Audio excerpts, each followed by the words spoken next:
Which of those four is it when you talked to him about murdering Tupac? It was really about both of them. Either one of them. It was Tupac and Suge, you mean? Yeah. Maybe I said my boyfriend because he got Tupac killed. In case you missed it, explosive court documents have rocked the Diddy trial. His name was mentioned 77 times in a new legal filing, directly tying him to the murder of Tupac Shakur. A former LAPD officer came forward claiming that Diddy paid $1 million to have Tupac killed. In retaliation, Suge Knight allegedly had Biggie Smalls taken out. This jaw-dropping claim was revealed during the interrogation of Keefe D, whose statements were presented in court for the first time. All four of those occasions are San Diego, Anaheim, Irvine, and Vegas. Which ones do you actually talk to Puffy at? Every one. Every one of them. Which of those four is it when you talked to him about murdering Tupac? It was really about both of them. Either one of them. It was Tupac and Suge, you mean? Yeah. Following this revelation, people began resurfacing past moments where Diddy was confronted about Tupac's death. One of the most talked about is an awkward breakfast interview where the tension in the room was undeniable. It was this documentary that claimed, which we know wasn't true. Yeah, check this out. We don't talk about things that are nonsense. We don't even entertain nonsense, my brother. So we're not even going to go there, with all due respect, but I appreciate you as a journalist asking. Thank you. Because you listen, 7 years ago, I'd have been like, yo, did you hire somebody? But no, you do it like a journalist. Yeah. No, I mean, we wouldn't even get into nonsense like that. You know what I'm saying? It's nonsense. Which we never believed, by the way. Yeah, thank you. The story went viral instantly. Even 50 Cent chimed in, saying the reason he never liked Diddy was because he believes Diddy had Tupac killed. That single statement sent shockwaves through the hip-hop world. When they leave me to talk, because I always say the wrong thing. I always say the wrong thing. Last time they left me, I said something about Puffy. You saw that? Yeah! I gotta stop doing that kind of shit. I've been talking to a therapist to try to help me with the shit I'm saying. I said crazy shit. Oh wait, maybe I said that about boyfriend because he got Tupac killed. But things escalated even further. Investigators believe Diddy wasn't working alone. New reports suggest that Snoop Dogg, Suge Knight, and Diddy are all under investigation and may be arrested or questioned soon. Fans are especially suspicious of Snoop, with new evidence suggesting he may have had insider knowledge of the hit on Tupac. With Tupac, though, in regards to Tupac, I heard a story, did you give him different advice that night on where to go? I didn't give him no advice. Right. We wasn't seeing eye to eye. Right. So saying during the Tyson.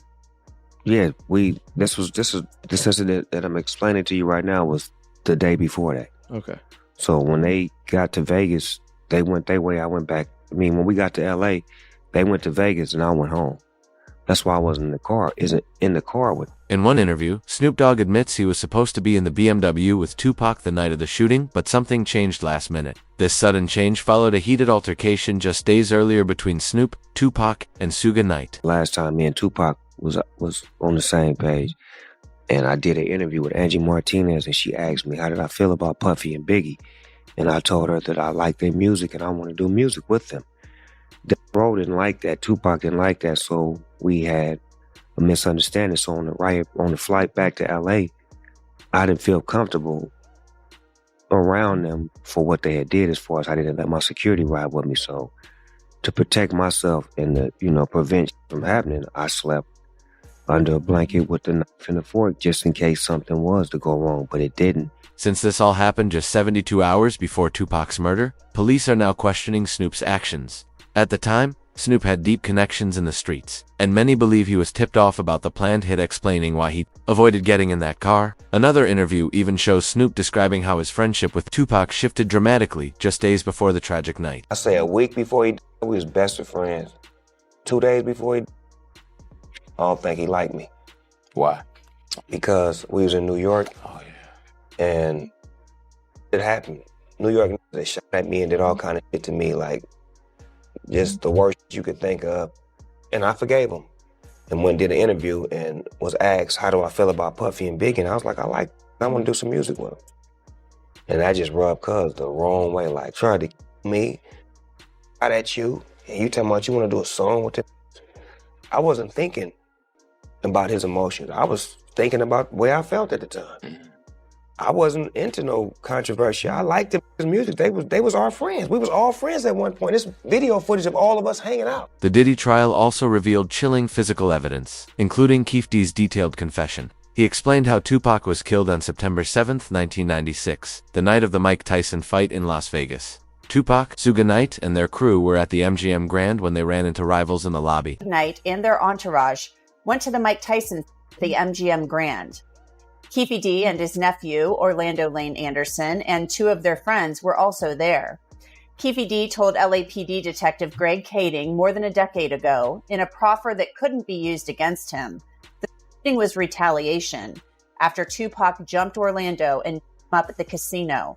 Surveillance cameras recorded the fight. Tupac was angry that Lane had stolen his necklace years prior in Compton.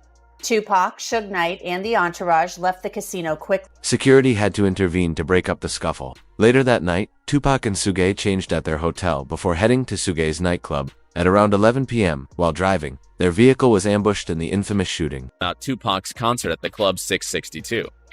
Members, including Orlando and Keefe D, jumped in their white Cadillac and started cruising the strip looking for the offender. Before long, they finally spotted Tupac's caravan. At the intersection of East Flamingo Boulevard and Koval Lane, the white Cadillac pulled alongside the black BMW with Suge on the driver and Tupac on the passenger seats. The back window of the Cadillac rolled twice in the chest, once in the arm, once in the thigh. The case remained unsolved for over 20 years until Keefe D appeared in a DJ Vlad interview, where he laid out exactly what happened that night, putting new life into the investigation. And Bubble Up was the driver, and Baby Lane and Freaky were in the back seat. We were just all in the car together. Okay. This was the white Cadillac. Yeah. So you guys are driving around, and then you hear these girls say, Tupac, Tupac. Got to the light. He was going to go drink, and he happened to be hanging out the window. He's hanging out the window like he was in a parade. Tupac. Yeah, he was. So what happens next? You said that as you're driving up towards the BMW, with Suge driving and Tupac in the passenger seat. In a shocking twist, Keefe D claimed Tupac was shot because he was allegedly reaching for a firearm, implying it was an act of preemptive self. You said that as you're driving up towards the BMW, with Suge driving and Tupac in the passenger seat, and you said that Tupac pulled out a... It looked like he was reaching, yeah. Yeah, it did. Okay. Yeah. Did you actually... No, once he got the reaching, I got the ducking. So someone from your car That's what happened. started at Tupac and Tupac may have sensed something was wrong. He reportedly tried to react but wasn't fast enough. This eventually led to the leak of Keefe D's 1996 police interrogation, where he first detailed his involvement. He starts. You say Suge looks over, he sees you.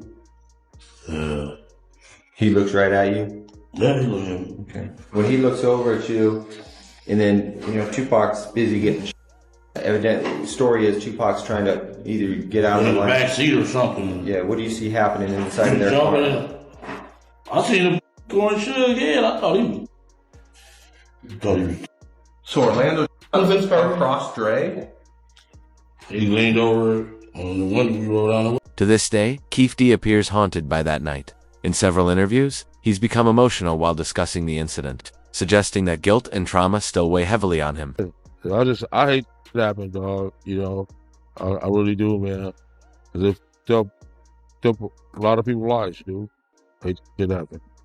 Probably God. I feel that was wrong, man. It was just purely wrong. You know what I'm saying? I wish it had never happened. You know what I'm saying? That's my opinion on it. It never happened, dude. But things get even weirder. Some claim there are holes in the official story and even suggest that Tupac may still be alive. A former investigating officer stated Tupac was planted by the industry to help calm tensions between rival street gangs. Well, it turns out when I talked to Tupac's longtime mentor, political mentor, former Black Panther Chokwe Lumumba, who was his first business manager, he's told me, I basically asked, well, was Tupac only pretending to be in order to appeal to gangs and politicize them? And he said yes. And that was part of his thug life agenda that he came up with his imprisoned stepfather, Matulu Shakur. And so Tupac was just using that in order to get the and the leaders to call peace truces, first in Los Angeles, then throughout California, and then throughout the country. And that was why he was pretending to be this type. And really, he was just an intellectual prodigy. The plan failed, leading to Tupac's supposed death. But the story doesn't end there. A viral thread has pieced together every clue suggesting Tupac survived. One clip from a 2010 interview with a rapper named Trey, a close friend of Tupac, went viral. When the interview was over, the cameraman accidentally kept recording. In off-camera audio, Trey says, "Last time I saw him, he was in Cuba." So if you ain't ready for it, get on the sidewalk. One last question. Is Pop still alive? Nobody knows. Y'all good? Yeah, we good. We good. Thanks a lot, man. Last time I saw him, he was in church. Just 3 weeks later, mysterious footage emerged showing someone looking just like Tupac chilling in a Cuban parking lot. That clip reignited the Tupac is alive theories like wildfire. Zoom in. That's Pop, man. He with the outlaws. And Reg from Holla Back is trying to be friendly and get autographs. Holla Back exclusive, baby. Holla. Since then, the Tupac is in Cuba theory hasn't faded on. In 2025, it's gaining more credibility. Suge Knight has repeatedly said Tupac is alive. Over 2 decades of interviews, Suge claims, "When I left that hospital, me and Tupac were laughing and joking, so I don't understand how he went from doing fine to dead." When I left that hospital, me and Pac was laughing and joking. So I don't see how somebody could turn from doing well to doing bad. So you seriously think that he might still be alive? I'm gonna tell you this, Pac, you never. The strange part? Tupac was reportedly in a coma during that time, so how could he be laughing and joking? In another 2008 interview, Suge stuck to his story. But just 2 weeks later, someone attempted to kill Suge at a nightclub. Many believe it was a warning to stay silent. He was conscious on the way to the hospital. He was conscious on the way to the hospital. He was conscious in the ambulance. He was conscious after they did the surgery. What was the last thing that he said to you? Then, in 2018, Suge Knight Jr. repeated the claim. He went on Instagram saying Tupac was still alive in Malaysia. Soon after, he posted a mysterious text reading, "You said too much. Time for you to go." Panicked, Suge Jr. started dropping alleged photos of Tupac with modern-day celebs like 50 Cent and Beyonce. One photo was captioned, "He never left us. They'll be after me soon." Some say it was a stunt, but others believe it was real after all. No one would know the truth better than Suge Knight's own son.